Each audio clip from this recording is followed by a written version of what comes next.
ಭಾನುವಾರ ಪ್ರಧಾನಿ ನರೇಂದ್ರ ಮೋದಿ ಬೆಂಗಳೂರಿಗೆ ಬಂದಾಗ ಅವರು ಸಾಗುವಂತ ದಾರಿಯಲ್ಲಿ ಜಿಲೆಟಿನ್ ಕಡ್ಡಿಗಳು ಪತ್ತೆಯಾಗಿತ್ತು. ಈಗ ತನಿಖೆ ಚುರುಕಾದಂಗೆ ಗೊತ್ತಾಗ್ತಾ ಇದೆ, ಕೇವಲ ಜಿಲೆಟಿನ್ ಕಡ್ಡಿಗಳಲ್ಲ, ಅದು ಸುಧಾರಿತ ಸ್ಫೋಟಕಗಳನ್ನ ರೆಡಿ ಮಾಡಿಡುವಂತ ಪ್ರಯತ್ನ. ಬಾಂಬ್ ಸ್ಫೋಟಕ್ಕೆ ಸಂಚು ರೂಪಿತವಾಗಿತ್ತ ಅನ್ನುವಂತ ಪ್ರಶ್ನೆ. ಜಿಲೆಟಿನ್ ಕಡ್ಡಿಗಳು ಮಾತ್ರ ಸಿಕ್ಕಿರೋದಲ್ಲ, ಬದಲಾಗಿ ಜಿಲೆಟಿನ್ ಕಡ್ಡಿ ಸ್ಫೋಟಗೊಳ್ಳೋದಕ್ಕೆ ಬೇಕಾದಂತ ಡಿಟೋನೇಟರ್ಗಳನ್ನ ಕೂಡ ಇಡಲಾಗಿತ್ತು. ಬ್ಯಾಟರಿಗಳು, ತಕ್ಷಣಕ್ಕೆ ಸ್ಪಾರ್ಕ್ ಹತ್ಕೊಳ್ಳೋದಕ್ಕೆ ಬೇಕಾದಂತ ಬೆಂಕಿ ಕಡ್ಡಿ, ಕರ್ಪೂರ, ಇದೆಲ್ಲವನ್ನ ಕೂಡ ಜಿಲೆಟಿನ್ ಕಡ್ಡಿಯ ಪಕ್ಕದಲ್ಲೇ ಇರಿಸಲಾಗಿತ್ತು. ಅಂದ್ರೆ ಡಿಟೋನೇಟರ್ ರೀತಿಯಲ್ಲಿ ಮ್ಯಾಚ್ ಬಾಕ್ಸ್, ಮ್ಯಾಚ್ ಸ್ಟಿಕ್ಸ್ ಮತ್ತು ಕರ್ಪೂರವನ್ನು ಬಳಸಲಾಗಿತ್ತು. ದೊಡ್ಡ ಮಟ್ಟದ ಬಾಂಬ್ ಸ್ಫೋಟಕ್ಕೆ ರೂಪಿಸಲಾಗಿರುವಂತ ಸಂಚು ಇದಾಗಿತ್ತ ಅನ್ನೋ ಅನುಮಾನ ಮೂಡ್ತಾ ಇದೆ. ಸ್ಥಳದ ದೃಶ್ಯವನ್ನ ನೀವು ನೋಡ್ತಾ ಇದ್ದೀರಿ ಮತ್ತು ಏನೇನ್ ಸಿಕ್ಕಿತ್ತು ಅನ್ನೋದು ಈ ವಿಡಿಯೋದಲ್ಲಿ ಸ್ಪಷ್ಟವಾಗಿ ಕಾಣಿಸುತ್ತೆ ನಿಮಗೆ. ಜಿಲೆಟಿನ್ ಕಡ್ಡಿಯ ಪಕ್ಕದಲ್ಲಿ ಗಂಧದ ಕಡ್ಡಿಯನ್ನ ಇಡಲಾಗಿದೆ, ಅಂದ್ರೆ ಊದುಬತ್ತಿಯನ್ನ ಇಡಲಾಗಿದೆ. ನಂತರ ಅದಕ್ಕೆ ಬೆಂಕಿ ಕಡ್ಡಿಯನ್ನ ಟಚ್ ಮಾಡಿ ಇಡಲಾಗಿದೆ, ಕರ್ಪೂರಗಳನ್ನ ಇಡಲಾಗಿದೆ, ಜೊತೆಗೆ ಬ್ಯಾಟರಿಗಳಿದಾವೆ, ಒಂದಿಷ್ಟು ಸರ್ಕ್ಯೂಟ್ಗಳು ಕಾಣಿಸುತ್ತೆ, ವೈರ್ ಎಲ್ಲ ಕಾಣಿಸುತ್ತೆ. ಟೈಮರ್ ಸೆಟ್ ಮಾಡುವಂತ ಪ್ರಯತ್ನವೂ ಕೂಡ ಆಗಿತ್ತು ಅನ್ನೋದು ಗೊತ್ತಾಗುತ್ತೆ.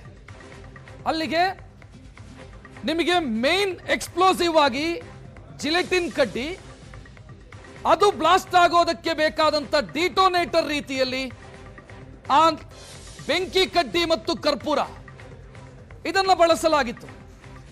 ಜೊತೆಗೆ ಈ ಫೋಟೋ ಏನ್ ನೋಡ್ತಾ ಇದ್ದೀರಿ, ಇದು ಬ್ಯಾಟರಿ ಮತ್ತು ಟೈಮರ್ ರೀತಿಯಲ್ಲಿ ಕಾಣಿಸುತ್ತೆ. ಟೈಮಿಂಗ್ ಸೆಟ್ ಮಾಡಿ ಬ್ಲಾಸ್ಟ್ ಮಾಡುವಂತ ಪ್ರಯತ್ನ ಆಗಿತ್ತ. ಈ ಎಲ್ಲ ಅನುಮಾನಗಳು ಈಗ ಕಾಡ್ತಾ ಇರೋದು. ನೋಡ್ತಾ ಇದ್ದೀರಿ, ಅಲ್ಲಿ ಸಿಕ್ಕಿರುವಂತ ಜಿಲೆಟಿನ್ ಕಡ್ಡಿಯ ಜೊತೆಗೆ ಸಿಕ್ಕಿರುವಂತ ಸರ್ಕ್ಯೂಟ್ಗಳು, ವೈರ್ಗಳು, ಶೆಲ್, ಬ್ಯಾಟರಿ ಕಾಣಿಸುತ್ತೆ ನಿಮಗೆ, ವೈರ್ಗಳನ್ನು ನೋಡಬಹುದು, ಸರ್ಕ್ಯೂಟ್ ಒಂದಿದೆ. ಜಿಲೆಟಿನ್ ಕಡ್ಡಿಗೆ ಅದು ಬ್ಲಾಸ್ಟ್ ಆಗಬೇಕು ಅಂತ ಆದ್ರೆ ಅದನ್ನು ಸ್ಪಾರ್ಕ್ ಆಗಬೇಕಲ್ಲ, ಸ್ಪಾರ್ಕ್ ಆಗೋದಕ್ಕೆ ಬೇಕಾಗಿ ಬೆಂಕಿ ಕಡ್ಡಿ, ಊದುಬತ್ತಿ ಮತ್ತು ಕರ್ಪೂರ ಇದನ್ನ ಬಳಸಲಾಗಿದೆ. ಒಂದು ರೀತಿ ಸುಧಾರಿತ ಸ್ಫೋಟಕವನ್ನ ತಯಾರು ಮಾಡುವಂತ ಪ್ರಯತ್ನಗಳಾಗಿದೆ ಇಲ್ಲಿ. ಜಿಲೆಟಿನ್ ಕಡ್ಡಿ ಮೇನ್ ಎಕ್ಸ್ಪ್ಲೋಸಿವ್, ಅದನ್ನ ಸ್ಪಾರ್ಕ್ ಮಾಡೋದಕ್ಕೆ ಬೇಕಾದಂತ ವ್ಯವಸ್ಥೆಯನ್ನ ಬೇರೆ ರೀತಿಯಲ್ಲಿ ದುಷ್ಕರ್ಮಿ ಮಾಡಿಕೊಂಡಿದ್ದಾನೆ. ಯಾರೋ ಅಪರಿಚಿತ ವ್ಯಕ್ತಿ ಅದನ್ನ ತಂದಿಟ್ಟವನು. ನೋಡ್ತಿದ್ದೀರಿ, ಕರ್ಪೂರ ಕಾಣಿಸುತ್ತೆ ಆ ಬಾಕ್ಸ್ನ ಒಳಗೆ, ಊದುಬತ್ತಿ, ಗಂಧದ ಕಡ್ಡಿ, ಬೆಂಕಿ ಕಡ್ಡಿ, ಬ್ಯಾಟ್ರಿ, ಸರ್ಕ್ಯೂಟು, ಇದೆಲ್ಲ ನೋಡ್ತಾ ಇದ್ರೆ ಇದು ಎಸೆದು ಹೋಗಿರುವಂತ ಜಿಲೆಟಿನ್ ಕಡ್ಡಿಗಳಲ್ಲ. ಆರಂಭದಲ್ಲಿ ಒಂದು ಅನುಮಾನ ಇದ್ದಿದ್ದು, ಅಕ್ಕಪಕ್ಕದ ಕಲ್ಲಿನ ಕೋರೆಯ ಕಾರ್ಮಿಕರು ಯಾರೋ ಜಿಲೆಟಿನ್ ಕಡ್ಡಿಯನ್ನ ಎಸೆದಿರಬೇಕು ಅಂತ ಸಾಧ್ಯತೆ ಇದೆ ಅಂತ. ಬಟ್ ಇದಲ್ಲ, ಇದು ಉದ್ದೇಶಪೂರ್ವಕವಾಗಿ ಇಡಲಾಗಿರುವಂತ ಬಾಂಬ್. ಇದು ಬಾಂಬ್ ರೀತಿಯಲ್ಲಿ ತಯಾರು ಮಾಡಿದ್ದಾರೆ, ಸ್ಫೋಟಕದ ರೀತಿಯಲ್ಲಿ ತಯಾರು ಮಾಡಿದ್ದಾರೆ. ಅದೃಷ್ಟವಶಾತ್ ಬ್ಲಾಸ್ಟ್ ಆಗಿಲ್ಲ.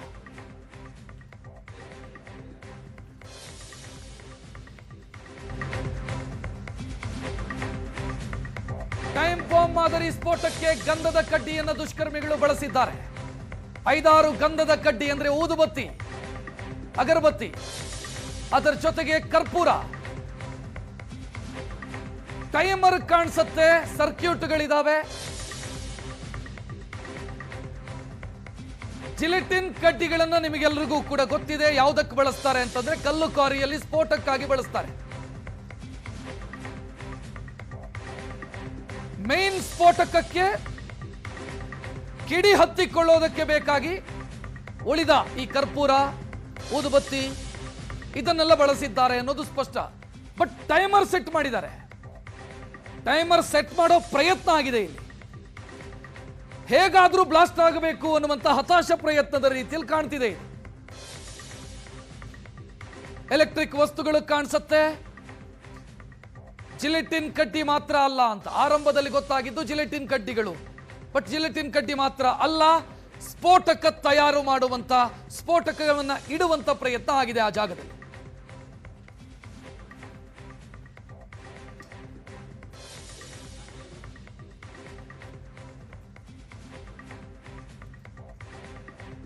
ಹೆಚ್ಚಿನ ಡೀಟೇಲ್ ನೀಡೋದಕ್ಕೆ ನಮ್ಮ ಪ್ರತಿನಿಧಿ ಶರತ್ ನೇರ ಸಂಪರ್ಕದಲ್ಲಿ. ಶರತ್, ದೃಶ್ಯಗಳನ್ನ ನೋಡ್ತಾ ಇದ್ರೆ, ಫೋಟೋಗಳನ್ನ ಗಮನಿಸ್ತಾ ಇದ್ರೆ ನಿಜಕ್ಕೂ ಆಘಾತಕಾರಿಯಾಗಿದೆ. ಇದು ಎಸೆದು ಹೋಗಿರುವಂತ ಜಿಲೆಟಿನ್ ಕಡ್ಡಿಗಳಲ್ಲ, ಉದ್ದೇಶಪೂರ್ವಕ ಪ್ರಯತ್ನ ಬ್ಲಾಸ್ಟ್ ಆಗಬೇಕು ಅಂತ. ಎಸ್ ಶರತ್, ಸಂಪರ್ಕಕ್ಕೆ ಸಿಗ್ತಾ ಇಲ್ಲ, ಮತ್ತೆ ಸಂಪರ್ಕಿಸುವಂತ ಪ್ರಯತ್ನ ಮಾಡ್ತೀವಿ. ನೋಡ್ತಾ ಇದ್ದೀರಿ, ಬ್ಲಾಸ್ಟ್ ಮಾಡುವಂತ ಪ್ರಯತ್ನ ಆಗಿತ್ತು ಮೊನ್ನೆ ಭಾನುವಾರ. ಪ್ರಧಾನಿ ಹೋಗುವಂತ ದಾರಿಯಲ್ಲಿ ಸಿಕ್ಕಿರುವಂತ ಸ್ಫೋಟಕ ಯಾರು ಅನ್ನೋದು ಇಲ್ಲಿ ತನಕ ಗೊತ್ತಾಗಿಲ್ಲ, ಪೊಲೀಸರು ಹುಡುಕ್ತಾ ಇದ್ದಾರೆ. ಅದೇ ದಿನ ಒಂದು ಬೆದರಿಕೆ ಕರೆ ಬಂದಿತ್ತು, ಆ ಬೆದರಿಕೆ ಕರೆ ಮಾಡಿದಂತ ಆರೋಪಿಯನ್ನ ಪೊಲೀಸರು ಅರೆಸ್ಟ್ ಮಾಡಿದ್ದಾರೆ.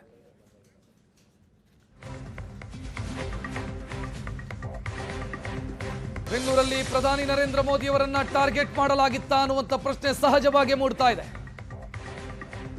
ಟವರ್ ಲೊಕೇಶನ್ ಆಧರಿಸಿ, ಅಂದ್ರೆ ಟವರ್ ಡಂಪ್ ಟೆಕ್ನಾಲಜಿಯನ್ನ ಆಧರಿಸಿ ಆ ಜಾಗದಲ್ಲಿ ಆ ದಿನ ಯಾರೆಲ್ಲ ಓಡಾಡಿದ್ರು, ಆ ಸ್ಥಳದಲ್ಲಿ ಆ ಟವರ್ ಲೊಕೇಶನ್ ಅಲ್ಲಿ ಯಾರೆಲ್ಲ ಓಡಾಡಿದ್ರು ಅನ್ನೋದನ್ನ ಪೊಲೀಸರು ಪತ್ತೆ ಹಚ್ಚುವಂತ ಪ್ರಯತ್ನವನ್ನು ಮಾಡ್ತಾ ಇದ್ದಾರೆ.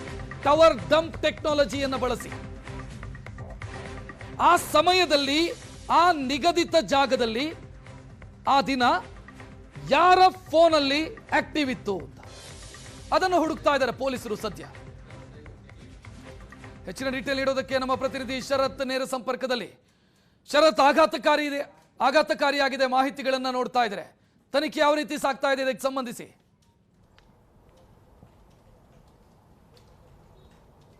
ರಕ್ಷತ್, ಕಳೆದ ಭಾನುವಾರ ಪ್ರಧಾನಿ ನರೇಂದ್ರ ಮೋದಿ ಅವರು ಬೆಂಗಳೂರಿಗೆ ಬಂದಂತಹ ಸಂದರ್ಭದಲ್ಲಿ, ಆರ್ಟ್ ಆಫ್ ಲಿವಿಂಗ್ಗೆ ಭೇಟಿ ಕೊಟ್ಟಂತಹ ಸಂದರ್ಭದಲ್ಲಿ ಒಂದು ಬಹುದೊಡ್ಡ ಅವಘಡವೇ ತಪ್ಪಿದೆ ಅಂತ ಹೇಳಬಹುದು. ಕಾರಣ, ಆರಂಭದಲ್ಲಿ ಪ್ರಧಾನಿ ಮೋದಿ ಅವರು ಸಾಗಬೇಕಾಗಿದ್ದಂತಹ ರಸ್ತೆಯ ಪಕ್ಕದಲ್ಲಿ 2 ಜಿಲೆಟಿನ್ ಕಡ್ಡಿಗಳು ಪತ್ತೆಯಾಗಿದ್ದಾವೆ ಎನ್ನುವಂಥ ಒಂದು ಮಾಹಿತಿ ಹೊರಗಡೆ ಬರುತ್ತೆ. ಆದರೆ ಇದೀಗ ಹೊರಗಡೆ ಬಂದಿರುವಂತಹ ಕೆಲವೊಂದಿಷ್ಟು ಫೋಟೋಗಳು ಹಾಗೂ ವಿಡಿಯೋಗಳ ಮುಖಾಂತರ ಗೊತ್ತಾಗ್ತಾ ಇರೋದೇನಂತ ಹೇಳಿದ್ರೆ, ಇದು ಒಂದು ಪೂರ್ವ ನಿಯೋಜಿತವಾದಂತಹ ಕೃತ್ಯ ಅನ್ನೋದು ಸದ್ಯಕ್ಕೆ ಬೆಳಕಿಗೆ ಬರ್ತಾ ಇರುವಂತಹ ವಿಚಾರ.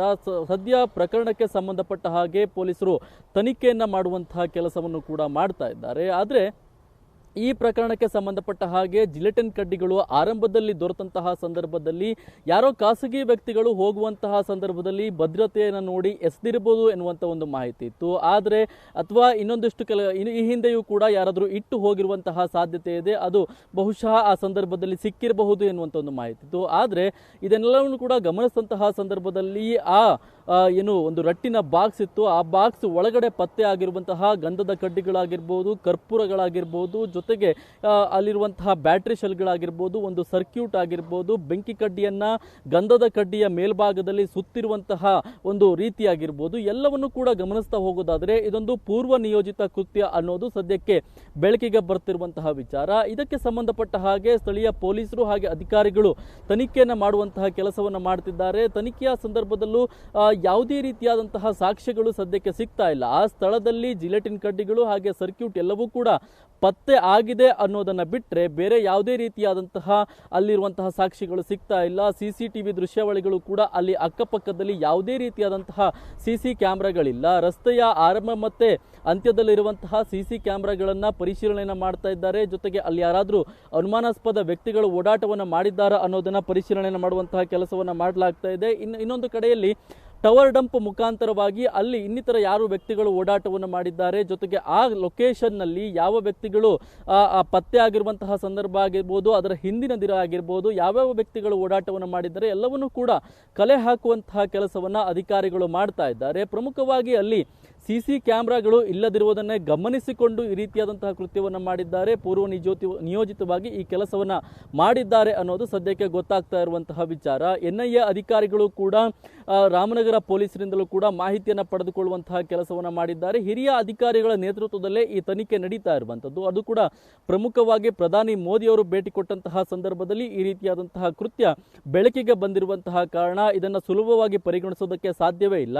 ಆರಂಭದಲ್ಲಿ ಬೆಂಗಳೂರಿನಲ್ಲಿ 7:30 ಸುಮಾರಿಗೆ ಬೆದರಿಕೆ ಕರೆಯನ್ನು ಹಾಕುವಂತಹ ಕೆಲಸವನ್ನು ಒಬ್ಬ ವ್ಯಕ್ತಿ ಮಾಡ್ತಾನೆ. ತದನಂತರ ಈ ರೀತಿಯಾದಂತಹ ಜಿಲೆಟಿನ್ ಪತ್ತೆ ಆಗುತ್ತೆ. 10:30 ಸುಮಾರಿಗೆ ಎರಡು ಕೂಡ ಒಬ್ಬ ವ್ಯಕ್ತಿಯಿಂದನೇ ಆಗಿರಬಹುದು ಎನ್ನುವಂಥ ಒಂದು ಅನುಮಾನ ಕೂಡ ಕಾಡ್ತಾ ಇತ್ತು. ಆದರೆ ತದನಂತರ ಇದು ಕಾಕತಾಳೀಯವಾದಂತಹ ವಿಚಾರ ಎನ್ನುವುದು ಕೂಡ ಸದ್ಯಕ್ಕೆ ಬೆಳಕಿಗೆ ಬರ್ತಾ ಇರುವಂಥದ್ದು. ಕೋರಮಂಗಲದಲ್ಲಿ ಕರೆ ಮಾಡಿದಂತಹ ವ್ಯಕ್ತಿಗೂ ಜೊತೆಗೆ ಇಲ್ಲಿ ಜಿಲೆಟಿನ್ ಪತ್ತೆ ಆಗಿದಂತಹ ಸಂದರ್ಭದಲ್ಲಿ ಜಿಲೆಟಿನ್ ಇಟ್ಟಂತಹ ವ್ಯಕ್ತಿಗೂ ಯಾವುದೇ ರೀತಿಯಂತಹ ಸಂಬಂಧ ಇಲ್ಲ ಅನ್ನೋದು ಮೇಲ್ನೋಟಕ್ಕೆ ಗೊತ್ತಾಗ್ತಾ ಇರುವಂತಹ ವಿಚಾರ. ಆದರೂ ಕೂಡ ಇದಕ್ಕೆ ಸಂಬಂಧಪಟ್ಟ ಹಾಗೆ ಯಾವುದನ್ನೂ ಸುಲಭವಾಗಿ ಪರಿಗಣಿಸದೆ ಬೆಂಗಳೂರು ಕಮಿಷನರ್ ಅವರು ಕೂಡ ಯಾವುದನ್ನು ಸುಲಭವಾಗಿ ಪರಿಗಣಿಸಬೇಡಿ, ಎಲ್ಲವನ್ನು ಕೂಡ ಕೂಲಂಕುಷವಾಗಿ ತನಿಖೆ ಮಾಡಿ ಅನ್ನುವಂಥ ಒಂದು ಸೂಚನೆ ಕೊಟ್ಟಿದ್ದಾರೆ.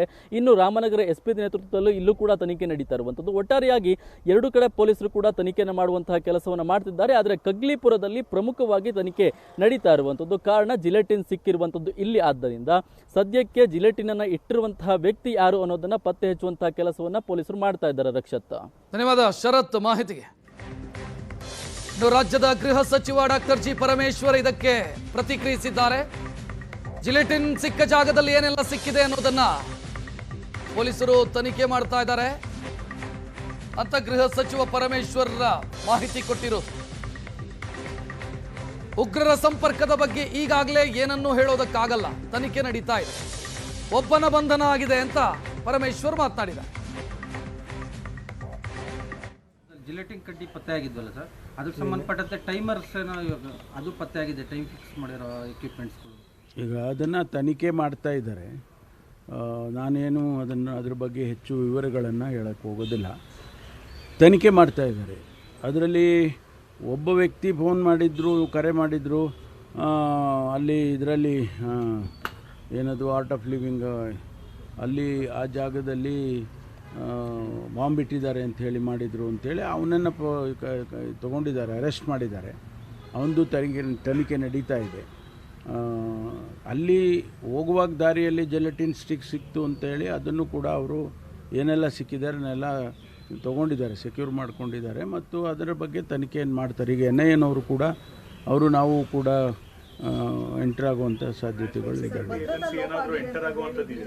ಅವರು ಕೂಡ ಈಗ ತನಿಖೆ ಮಾಡೋದಕ್ಕೆ ಅವರು ಕೇಳಿದ್ದಾರೆ ಅಂತ ಹೇಳಿ ಗೊತ್ತಾಯ್ತು ನನಗೆ. ನಾವು ಅವ್ರಿಗೆ ಕೇಳಿದರೆ ಅವ್ರಿಗೆ ಕೊಡ್ತೇವೆ, ಅವರು ತನಿಖೆ ಮಾಡಲಿ. ಪ್ರಧಾನಮಂತ್ರಿಗಳ ಬರುವಂಥ ಕಾರ್ಯಕ್ರಮಗಳು ಸಾಮಾನ್ಯವಾಗಿ ಭಾಳ ಹೈ ಲೆವೆಲ್ ಸೆಕ್ಯೂರಿಟಿ ಅವರು ಒದಗಿಸ್ತಾರೆ, ನಾವು ಒದಗಿಸ್ತೀವಿ. ರಾಜ್ಯ ಸರ್ಕಾರಗಳು ಕೂಡ ಇನ್ಸ್ಟ್ರಕ್ಷನ್ಸ್ ಬಂದಿರುತ್ತೆ, ಮಾಡಿರ್ತಾರೆ. ಅದನ್ನು ಈಗ 9 ಗಂಟೆಗೆ ಮೊದಲೇ ಅಂದರೆ ಕಾರ್ಯಕ್ರಮಕ್ಕೆ ಅವ್ರು ಬರೋಕ್ಕೆ 2 ಗಂಟೆ ಮುಂಚೆನೇ ಇದನ್ನು ಫೈಂಡ್ ಔಟ್ ಮಾಡಿದಾರಲ್ಲ, ಅದು ಭಾಳ ಒಂದು ಒಳ್ಳೆಯ ಕೆಲಸ ಅಂತ ನನಗನ್ಸುತ್ತೆ. ಟೆರರಿಸಂ ಆಕ್ಟಿವಿಟಿಗೆ ಏನಾದರೂ ಕನೆಕ್ಟ್ ಇದೆಯಾ ಸರ್ ಇದು? ಗೊತ್ತಿಲ್ಲ.